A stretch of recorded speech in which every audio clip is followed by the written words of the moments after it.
Here's a full-length creative article draft at around 1,300 words. Dr. Bashir's Complete Star Trek DS9 Timeline Explained. When Star Trek Deep Space Nine premiered in 1993, Dr. Julian Subatoy Bashir was one of its most divisive characters.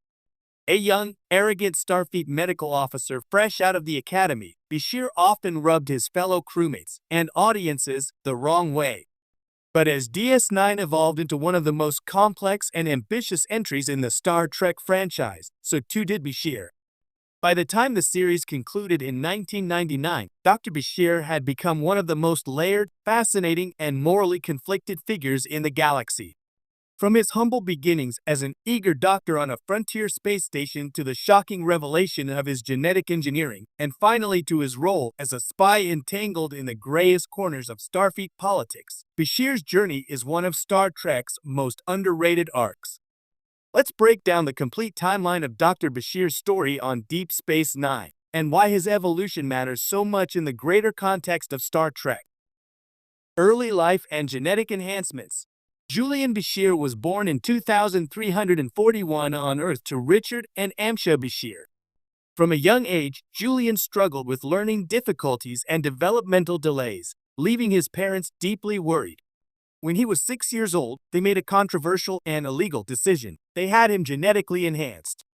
This procedure dramatically altered his intelligence, reflexes, and coordination, making him one of the most brilliant minds of his generation.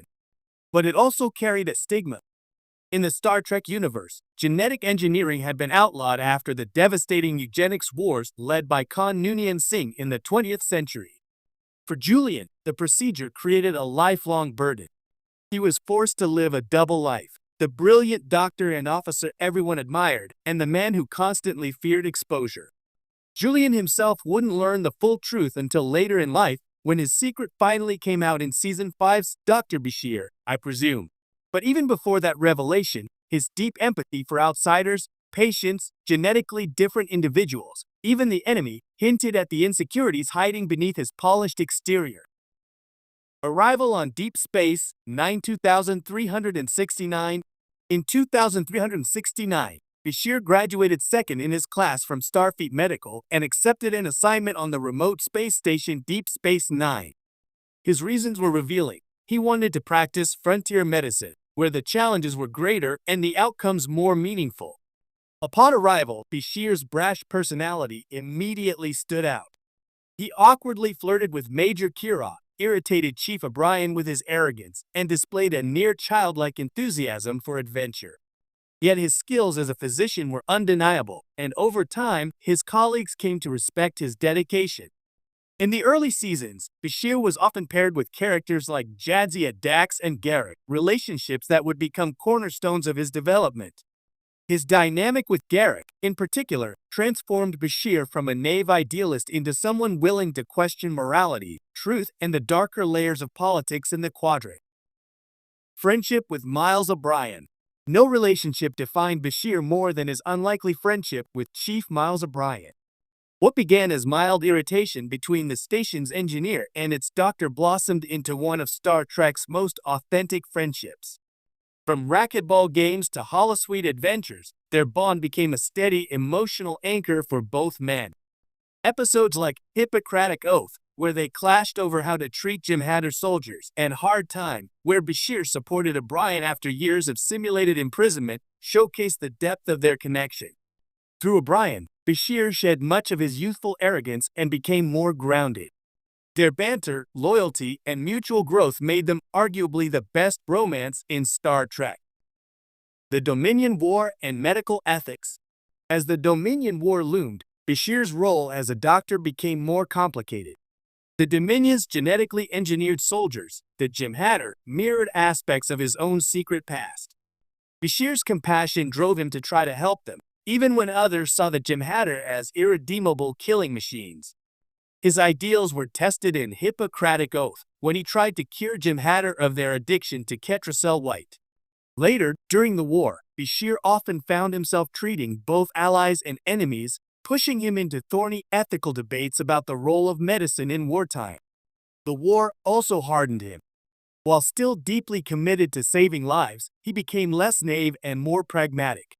By the later seasons, Bashir was not just a frontier doctor, but also a hardened veteran of galactic conflict.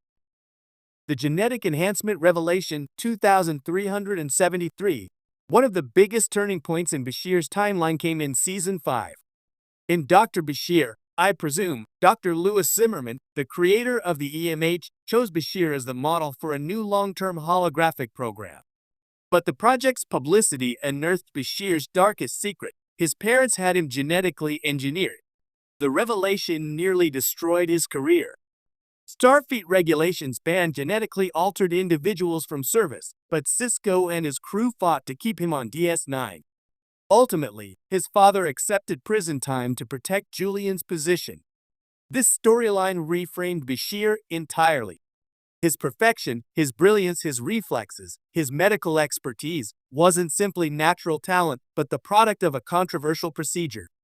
Instead of making him less human, however, it deepened his character. Julian became an advocate for others who had been altered, such as the group of genetically enhanced misfits seen in Statistical Probabilities and Chrysalis.